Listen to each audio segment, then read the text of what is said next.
Alors merci à vous. Je parlais il y a quelques instants des confidences de l'ex-ministre de l'énergie, des mines et de l'eau, Monsieur Paulin Akpolan. Nous l'avons joint au téléphone il y a quelques instants. Il est vrai, il ne peut pas parler, mais on a écouté tout ce qu'il a eu à nous dire. Et dans cette émission, il serait intéressant qu'on partage avec l'ensemble des auditeurs que nous avons eu à dire l'affaire Paulin Akpolan. C'est ça qui alimente les conversations. Ah oui, c'est Alors, vrai. vous voulez entendre ce qu'il a dit, hein? Ah bien sûr, Alors, je suis impatient d'entendre ce qu'il a dit. Alors, avec Paulin Akpolan, puisqu'on a longuement parlé, je vais dire certaines choses. Je ne vais pas tout dire. Alors, Paulin Akpolan, je dis, mais Paulin Akpolan, qu'est-ce qui se passe? Et votre morale, après ce qui s'est passé, après vos déclarations, après la décision prise par le chef de l'État. Il dit ça va Wilfried, c'est vrai, les choses se sont passées. J'ai dit, mais qu'est-ce qui s'est passé? Il dit, j'ai présenté mes excuses au ministre Seydou Adambi, au chef de l'État Patrice Athanase Guillaume Talon, à tout le gouvernement auquel j'ai appartenu, au parti, le Bloc républicain qui est mon parti, et à tout le peuple béninois. Je lui ai demandé, mais monsieur le ministre Paulin Akpolan, est-ce que vous connaissant, parce que je vous ai côtoyé pendant de longues années, je vous connais d'une certaine rigueur dans la préparation des interviews, des paroles. J'ai été surpris d'entendre ces paroles-là sortant de votre bouche. Est-ce que quelque chose ne s'est pas passé? Il répond, Paulin Akpolan, de me dire, Wilfried, je reconnais qu'il y a eu erreur de communication politique. Il y a eu erreur de communication politique. Je lui dis, mais quelle sera la suite? Il dit, la lutte continue. Le soutien à Patrice Talon continue. Le soutien à Patrice Talon est à vie, puisque les résultats sont là et visibles. Les acquis sont là. J'ai eu la chance de participer pendant au moins 6 mois au gouvernement Patrice Talon. Donc, je répète que le soutien à Patrice Talon est à vie. Alors, mais je dis, mais est-ce que quelque part, par rapport à vos déclarations ce jour-là, est-ce que c'est pas parce qu'il y avait la présence de la foule? Et le ministre de me dire, Wilfried, je reconnais que l'émotion s'est mêlée à ça. J'ai commis une erreur de communication. Je dis, mais maintenant, que pensez-vous de votre éjection du gouvernement? Puisque le chef de l'État, Patrice Talon, vous a limogé. Il me répond, j'ai commis une erreur de communication. La sentence est juste. Il répète, la sentence est vraiment juste. Et si je dois en vouloir à quelqu'un, je dois en vouloir à moi-même, a dit l'ex-ministre Paulin Akpolan. Alors, il a continué à parler, il a dit que lui, en tout cas, l'éducation qu'il a reçue ne lui permet pas de mentir et qu'il reconnaît avoir commis une erreur et qu'il faut honorer la mémoire de ses parents qui ont eu à dire en son temps que lorsqu'on commet une faute, il faut présenter ses excuses. Il a sorti une phrase qui est très forte. Il dit, Wilfried, quand on commet une faute, on ne se justifie pas, on présente ses excuses. Et s'il y a une punition, on assume. Mesdames, Messieurs, voilà donc les confidences, quelques confidences faites par l'ex-ministre de l'énergie des mines, Paulin Akpolan, il y a quelques minutes, à la radio Cap FM. Moïse Guédidon, commentaire. Réaction, Wilfried Rossou, j'ai écouté les confidences que vous venez de restituer, que vous avez eues avec l'échange téléphonique que vous avez eu avec Paulin Akpolan. Mais, Wilfried Rossou, permettez-moi de dire que moi, je n'ai pas encore eu totalement ce que je voulais. Parce que, est-ce que Akpolan va nous dire aujourd'hui que ce qu'il a constaté et qu'il est allé dénoncer à Parakou, en parlant des dizaines de milliards dénoncés, de mal constatés comme des dizaines de milliards qui ont été gaspillés, siphonnés. Oui, le mot utilisé. Oui. Est-ce qu'il a dit aujourd'hui que ces dizaines de milliards ne sont pas siphonnés, il n'a pas pu répondre à cette question-là. Et c'est sur ça que moi je l'attends, Wilfried Awassou. Oui, la communication politique, ça lui a manqué, il a fait une erreur, on lui concède, il présente des excuses. Mais l'excuse que le peuple béninois veut, ce que le peuple béninois veut bien comprendre, c'est de nous dire qu'aujourd'hui, parce que Paulin Akpona, Wilfried Awassou, c'est un expert comptable. Tout à fait. C'est pas quelqu'un qui ne maîtrise pas la matière. S'il est allé dire que des dizaines de milliards ont été siphonnés, c'est parce qu'en amont, il a constaté des choses. Il y a eu mal donne certainement. Maintenant, est-ce que, parce que le ministre, le porte-parole du gouvernement a fait une sortie et a dit que ce qu'il est allé dire là-bas, il n'a pas dit en amont au président de la République qu'il n'a pas eu de communication en Conseil des ministres.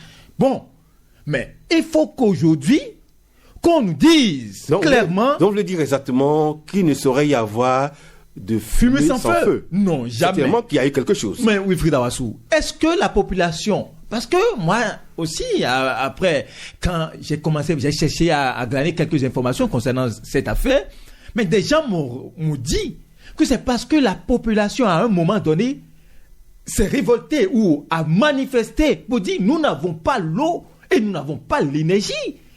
Et ils ont dit ça et c'est tombé dans les oreilles du ministre conseiller qui était aux côtés de ministre Akpona le jour. Et c'est le ministre conseiller qui a fait la démarche vers l'ex-ministre Akpona pour venir répondre à la population que voilà, il y a eu on devait, si vous n'avez pas l'eau, ce n'est pas que... Il y aurait eu des cas de malversation. Voilà, donc c'est parce que la population a manqué de quelque chose qu'elle s'est manifestée et que l'autre est allé appeler celui qui a ce portefeuille en charge, celui qui est Akpona, pour répondre à la population. Si toutes ces informations que nous avons pu glaner et là sont vraies et vérifiées et qu'aujourd'hui, pour ne pas faire taire ce dossier, parce que Wilfried Awassou, on parle de dizaines de milliards. Et je pense que s'il a pu évoquer des chiffres ou avancer des chiffres, c'est sûr qu'en tant qu'expert comptable, il a pu vérifier. Il ne peut pas faire des affirmations gratuites. Merci à vous, Maurice. Je reviendrai à vous tout à l'heure.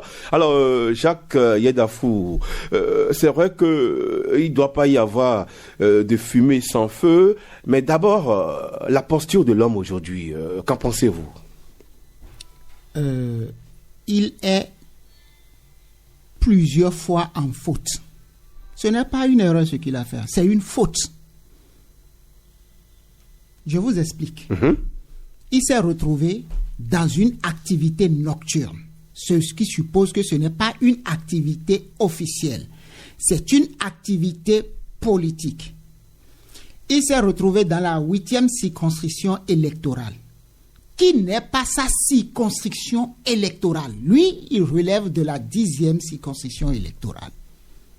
D'accord ? Mieux. Si malversation il y avait, ce n'est pas lui qui répond face à la population. C'est quelqu'un qui lui a délégué ses pouvoirs. Et c'est qui ? Il est un ministre. Donc il a été nommé par quelqu'un. Donc vous voulez dire qu'il est allé trop vite en besogne. Il est censé rendre compte à qui de droit. En se comportant tel qu'il l'a fait, c'est comme s'il n'a de compte à rendre qu'à ces personnes.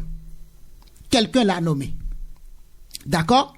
Et à la veille des élections très stratégiques que nous connaissons, où l'opposition force parfois pour découvrir des scandales sous Talon, ce ministre le plus éphémère sous Patrice Talon vient donner du grain à moudre à cette opposition et dit que c'est une erreur, c'est une faute impardonnable. C'est exactement ce que Dioblowski a fait à Gaïa. Et quand je disais à l'époque, il a perdu son poste, beaucoup n'ont pas compris. Il y a des fautes qui ne se pardonnent pas. Et c'est le cas de Paulin Akpona. Non seulement il fait de telles déclarations, mais il s'en prend verbalement à son prédécesseur. Et vous allez constater que administrativement, il est difficile pour quelqu'un qui vient prendre la relève de quelqu'un d'autre d'apprécier la gouvernance de l'autre. lorsque vous commettez ce qu'on appelle l'audit, vous rendez compte à qui de droit. Il y a une procédure. Et lorsque vous observez, sous Talon, il n'y a jamais eu cette forme de communication. Il est le premier à le faire. Et les conséquences sont là.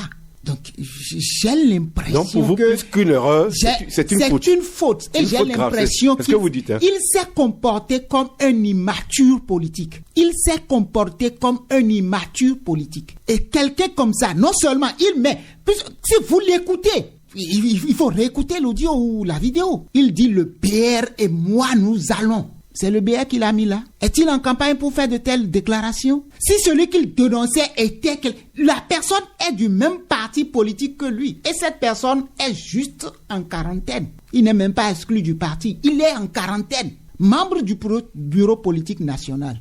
Il y a des fautes qui ne se pardonnent pas. Et je crois que son parti a bien fait de se désolidariser de lui. Et dans la République dans laquelle nous sommes, le cadre juridique est clair. Lorsque quelqu'un se met à faire des dénonciations de prévarication de ce genre, il doit pouvoir se mettre à la disposition de la justice pour clarifier. Oui, et à la place de ministre, il s'est comporté comme un activiste. Ok, d'accord. Alors, Moïse Guédénon, il est vrai que l'homme reconnaît avoir commis une erreur, une faute. Il a même dit « j'assume ». Mais est-ce que quelque part, est-ce qu'il ne faut pas analyser un peu sa posture aujourd'hui? Oui, il faut pour analyser sa posture, on peut le reconnaître. Cette humilité. Humilité, je suis d'accord qu'aujourd'hui, il s'est retrouvé en difficulté, que lui-même s'est mis, parce qu'il a compris qu'il a commis une faute, il n'aurait pas dû dire tout ce qu'il a dit, s'en prendre à un de ses camarades, parce que Jacques l'a rappelé, celui dont il parle, il est juste suspendu, ils sont de la même famille politique, ils sont tous BR, et on sait quand même que dans la circonscription dans laquelle il a tenu les propos, c'est une circonscription où les trois leaders du BR ne s'entendent vraiment pas. Et ça, on ne peut pas se le cacher, que ce soit à Dambi, Gbadamansi... Non, c'est ce qui se dit. Hein. C'est ce qui se dit. Oui, on a vu les résultats. Parfois, il ne faut pas cacher les choses aux auditeurs. C'est ce qui se dit. Mais on a vu les résultats des élections dernières. Je veux bien parler des législatives. Gbadamansi, tout puissant qu'il est à Parakou, n'a pas pu donner 2 sièges au BR. C'est à cause de qui? Non, ce n'est pas lié. Est-ce que c'est lié à ça? Pas lié à une division. Vous oubliez que Yaïboni est très présent dans la zone. Vous oubliez que Yaïboni est très présent dans la zone. Vous oubliez ça? Oui, mais Yaï tout puissant, ancien président, mais il n'est pas candidat. Yaï était sûr qu'il aura l'entièreté des sièges de Parakou. Une chose est sûre, le BR n'a pas eu autant de sièges à Parakou dans la 8e circonscription. Ce qu'il faut conclure. Et aujourd'hui, si vous suivez l'actualité des cas... Le BR a eu un seul siège. Oui, et c'est le siège aujourd'hui que... le suppléant. Le suppléant de Adambi. Je vous dis, quand vous écoutez ceux qui sont au nord et qui relaient souvent les actualités ou l'actualité liée à cette circonscription, vous allez constater qu'il y a un problème au sein de la formation politique dans cette circonscription. Et d'ailleurs, si Adambi a dit tout ce qu'il a dit sur, Paulé Akpona a dit tout ce qu'il a dit sur Adambi dans la circonscription et il avait quelqu'un à côté. Rachid Damassi, qui était à ses côtés, n'a pas pu lui dire, écoutez, tu vas là, c'est notre parti politique. Sachez que quand même, à un moment donné, il y a aussi peut-être ce que je peux appeler un règlement de compte. Maintenant. Mais quand même, Paulé Akpona n'est pas un petit. C'est un adulte. Donc vous voulez dire que Rachid Damassi aurait manipulé Paulé Akpona? Mais je ne vais pas dire, utiliser le mot manipulation, mais quand même, je vous ai dit que les trois ténors ne s'entendent véritablement pas bien dans la circonscription. Quels trois ténors? J'ai cité les noms. Je parle de Adambi, de Gbadamansi et de Tokor, qui sont les vrais ténors du BR. Il vous a confié ça? De ce que vous dites là? Une chose est sûre. Faites vos enquêtes, vous allez constater ce que je dis. Maintenant, je dis la bonne ambiance n'est pas... Vous voulez dire qu'il y a un problème dans la 8e circonscription électorale? Oui, au niveau du BR. À Parakou. Oui, au niveau du BR. Parakou, Tchaourou, surtout au niveau de Parakou. Maintenant, vous avez constaté que si c'était vraiment la symbiose, je suis sûr que Akpona n'irait pas jusqu'à ce point-là. Maintenant, Wilfried, ce qui m'intéresse, moi, ce n'est pas son humilité, mais c'est ce qui est... Oui, il a peut-être brisé une étape, il n'a pas... Parce que selon le porte-parole, ça n'a pas été dit en Conseil des ministres. Mais ce sur quoi il faut revenir aujourd'hui, sous Patrice Talon, c'est difficile de savoir si les ministres ont fauté ou pas. Vous avez vu quel ministre sorti du gouvernement et après a fait des déclarations? Ou quel ministre a remplacé qui et après a constaté que son prédécesseur a eu une mauvaise gestion? Wilfried Awassou, c'est très difficile. On a vu le cas du ministre, de l'ancien ministre Oswald Omeki concernant la gestion de la rénovation du stade de l'Amitié. Mais après, le dossier n'a plus de suite. C'est vrai qu'on nous a dit que ce sont des Chinois qui ont géré. Après, on n'a pas eu de suite. Ce que les Béninois veulent savoir, et nous, journalistes, notre problème, ce n'est pas s'il a fait amende honorable, s'il a présenté des excuses à Dambi, s'il a dit, ça ne nous intéresse pas. Le querelle interne ne nous concerne pas. Ce qui nous intéresse, c'est l'argent du contribuable. Est-ce que l'argent... Qu'est-ce qui s'est passé? Qu'est-ce qui s'est passé? Aujourd'hui, ce qu'on va demander au gouvernement, nous, journalistes, et même si on peut nous aider à mener ces enquêtes-là, oui, c'est de savoir si ce que Akpona a dit n'est pas réel. Raison pour laquelle je dis, ceux qui ont saisi la justice, parce que j'ai appris, j'ai vu que le ministre Adambi a saisi la justice pour porter plainte contre... Pour diffamation. Pour diffamation. Maintenant, je veux que la justice vraiment enclenche la procédure et qu'on interpelle l'ex-ministre Akpona pour lui dire de prouver ce qu'il a dit, d'exhiber les preuves. Parce qu'en exhibant les preuves, ce qu'il a dit là, s'il a dit comme ça, on doit savoir. S'il y a vraiment faute ou malversation, on doit savoir parce que l'agent je dis une chose, depuis que le président Patrice Talon a pris le pouvoir, ce qu'ils ont souvent reproché à leur prédécesseur, au gouvernement du président au gouvernement du feu, non pas feu, du défunt gouvernement, je veux parler du gouvernement du président Yahibouni, de l'ancien président Yahibouni, c'est une gestion pas transparente dans la gouvernance publique. On a toujours reproché au gouvernement, à l'ancien régime, qu'ils ont eu des gestions opaques, une gestion où on a cité beaucoup de scandales, et qu'eux, ils ne vont pas se mêler à cette forme de gouvernance. Donc, sous Patrice Talon, on nous a promis la transparence dans la gouvernance. C'est ça. Donc, on ne doit pas s'éloigner de cette transparence. On ne doit pas s'écarter de cette transparence. C'est ce que nous voulons savoir. Si vraiment Adambi et Akpona se font la paix, bon. S'ils font la paix, c'est bien. Maintenant, par rapport à ce qui a été dit, il faut qu'on enclenche. Il faut que la procédure enclenchée par les partis ou les députés de l'opposition qui ont demandé une enquête parlementaire, il faut qu'à ce niveau-là, quelque chose soit fait. On veut voir clair dans ce dossier, Wilfried Awassou. Alors, par rapport à la position du gouvernement, il est vrai qu'on va pouvoir écouter tout à l'heure le porte-parole du gouvernement, le secrétaire général adjoint Wilfried Léandre Ngouedi. Le gouvernement, le chef de l'État ne s'est pas empressé à décharger Paulin Apollon. Qu'en pensez-vous? Lorsque vous êtes chef et que votre subordonné vous informe au même moment que le peuple d'un scandale sous vous, c'est que vous l'appelez, vous lui demandez de vous présenter les preuves, et maintenant, puisque l'affaire est devenue une affaire publique, vous le mettez à la disposition de la justice, parce que c'est ce que je disais tout à l'heure, la justice, le cadre juridique... Donc, c'est pas forcément une punition. C'est la suite logique de sa déclaration. C'est la suite logique de sa déclaration, ce qui lui est arrivé. Il s'est comporté en quelqu'un qui a fait de l'alerte, un activiste. Et donc, lorsque vous faites de l'alerte, lorsque vous dénoncez publiquement un fait, vous devez vous rendre auprès des services compétents de la justice pour apporter la preuve de vos allégations. Et pour que il n'y ait pas pression, celui qui l'a nommé a estimé qu'il faut le libérer pour qu'il aille se mettre à la disposition de la justice. Et vous voyez, dans le communiqué officiel qui a suivi, il a été clairement dit qu'il a été déchargé et qu'on l'encourage à se mettre à la disposition de la justice. Mais donc, c'est la suite logique.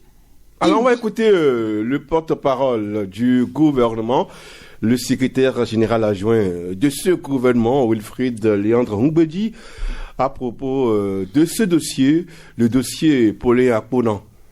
La gravité des propos appelle à ce qu'il y ait une réaction d'envergure. D'autant que, depuis sa prise de service à ce jour, le ministre n'a adressé ni au chef de l'État ni au gouvernement un quelconque rapport faisant état de malversation qu'il aurait constaté dans son ministère. Le chef de l'État a donc considéré qu'au regard de la gravité des propos qu'il a tenus, il était de bon ton de le délier de toute obligation de réserve et de tout devoir de solidarité envers les membres du gouvernement afin de se rendre disponible pour porter à la connaissance de la justice tous les détails de quelques affaires dont il aurait eu connaissance et qui relèveraient de la malgouvernance au sein de son ministère. En conformité avec la tradition, je dirais la doctrine qui est celle du président Patrice Talon et de son gouvernement depuis 2016 d'afficher une tolérance zéro à la corruption, aux actes de prévarication et à la mauvaise gouvernance en un mot.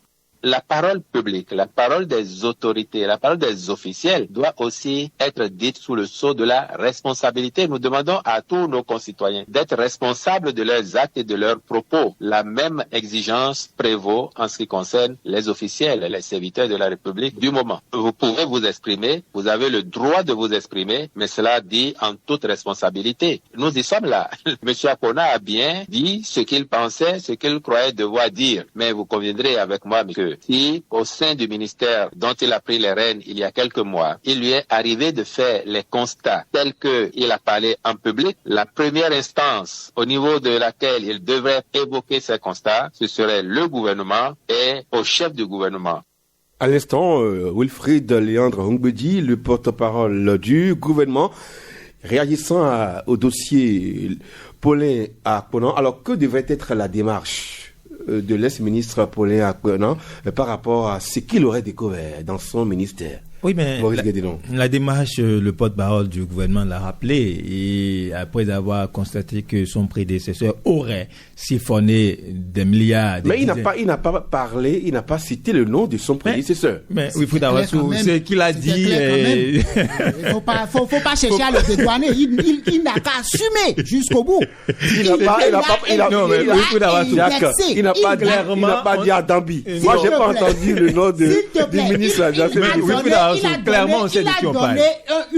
Il a donné un temps, 2016 à ce jour. Il y a Oussou avant Dambi. Ça veut dire que Oussou aussi peut porter plainte. Et c'est clair qu'il a indexé la gouvernance Patrice Talon. Il n'a pas cité un nom. Il a indexé une prévarication sous la gouvernance Patrice Talon. Mais oui, et c'est de ça qu'il est question. Il faut aussi, c'est vrai. Est-ce qu'il a cité le nom de... Il n'a qu'à maintenant Monsieur qu'il aille apporter les preuves devant la justice. Lui-même, si Wilfried Davassou, soyons dans un ministère, il n'y a pas que le ministre. Ce qu'il est en train de dire, qui est le responsable? Je vais vous répondre, Wilfried Davassou. Mais s'il n'indexait pas à Dambi, aujourd'hui, il ne va pas présenter des excuses à Adambi. Donc, c'est sûr que ce que lui-même disait là, même s'il n'a pas cité le nom de Adambi, c'est qu'il parlait clairement de Adambi. Si aujourd'hui, il a reconnu, il a présenté des excuses à Adambi, c'est clair que il sait de qui il parle. Maintenant, le porte-parole du gouvernement, Wilfried Léandre Ongbedi, nous a rappelé la démarche.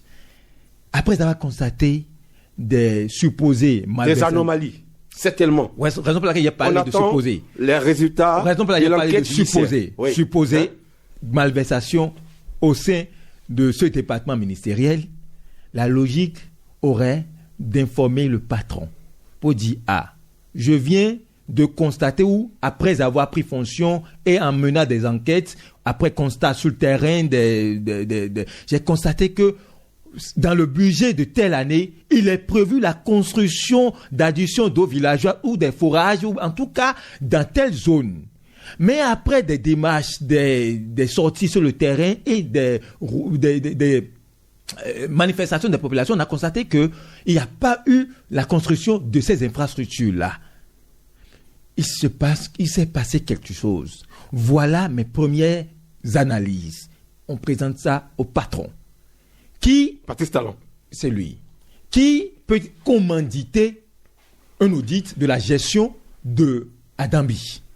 Ou qui peut demander à ce qu'on lui fournisse assez de preuves pour que une procédure judiciaire s'est engagée. Peut-être qu'il n'a pas fait, parce que nous, on assiste au Conseil des ministres. L'a-t-il fait?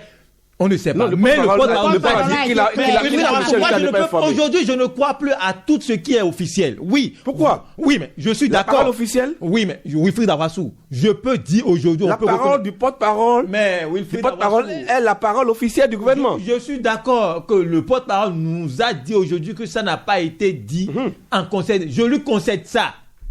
Et j'opine sur ça en tenant compte de ce qu'il a dit. Mais moi, je ne peux pas le affirmer pour dire oui, ça n'a pas été dit. Je ne sais pas. Mais c'est la première personne. Mais en tout cas, qui peut quand même nous vérifier une information. En tout cas, une information aujourd'hui, on sait que parce que la gravité dont on parle, si Akpone est allé jusqu'à dire ce qu'il a dit là, Wilfried, sans prendre aucun gain, sans aviser qui que ce soit en amont, je doute très fort. Il a dit que l'émotion s'est mêlée à cela. De quelle émotion? Il n'a qu'à assumer son émotion. De quelle émotion? Parce qu'on est devant. Mais on veut impressionner qui? Ceux qui étaient assis devant soi?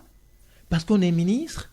Parce qu'on est qui? On est une personnalité? Mais attention, la parole, eux-mêmes, ils ont la communication politique à son canevas. La communication politique à son canevas. Et aujourd'hui, je pense qu'il y a un fait. Il ne faut pas que ça nous échappe. Vous allez constater que très peu de ministres du président Patrice Talon se présentent sur des dossiers ou défendent des dossiers. Souvent, celui qui le fait à leur place, c'est le porte-parole du gouvernement. Ou surtout, même s'ils sont là, c'est lui qui occupe le plateau et qui défend. Et ça fait que beaucoup de ministres, même si ils accordent des interviews, mais sur des dossiers aussi sensibles, la communication politique leur manque, ou ils ne sont pas quotidiennement dans cette communication politique. Je pense que c'est ce qui a d'ailleurs motivé la nomination des ministres conseillers qu'on a vu, qui occupent le terrain et qui parfois répondent directement aux populations. Mais, Wilfried Davassou, la démarche que l'ex-ministre Pauline Akpone devait emprunter, selon le porte-parole du gouvernement, cette démarche n'a pas été respectée. Et il a rappelé quelque chose. Il faut qu'on assume ses propos. Et Akpone aujourd'hui est prêt à assumer ses propos. Parce qu'il a dit qu'on commet des erreurs. Il faut répondre de ces erreurs. Et si véritablement ce qu'il a dit, ce qu'il a dit n'est pas vrai, et que sur le coup de l'émotion, il est allé jusqu'à parler de ce qu'on a siphonné des caisses de l'État, des dizaines de milliards, je dis, mais comment on peut donner aussi des marges et parler de l'émotion? Comment on peut parler on peut tenir des propos aussi graves et parler de l'émotion? De quelle émotion parlons-nous? Nous sommes dans une période, Jacques a parlé de l'opposition qui cherche des poux sur peut-être un cas rasé, qui cherche aussi des éléments pour montrer que la gestion de Patrice Talon n'est pas exemple de tout reproche. Mais aujourd'hui, il fournit des armes, des preuves à cette opposition de dire que ce qu'elle disait depuis, que voilà, quelqu'un qui est membre du gouvernement apporte de l'eau à leur moulin. Et mais c'est ça ce que nous demandons. Que tous ceux qui ont des informations essaient de partager ces informations avec le président, et que ces informations, s'il a besoin d'ester des gens ou de mener des enquêtes pour clarifier, parce que à un moment donné, nous n'oublions pas le problème de délaissage. On s'est posé même la question de savoir si il y a eu le retour du délaissage au Bénin sous Patrice Talon. Mais celui dont on parle, il a quel portefeuille? L'eau, l'énergie, qu'on fouille un peu. Si en temps tout a été rose, clair.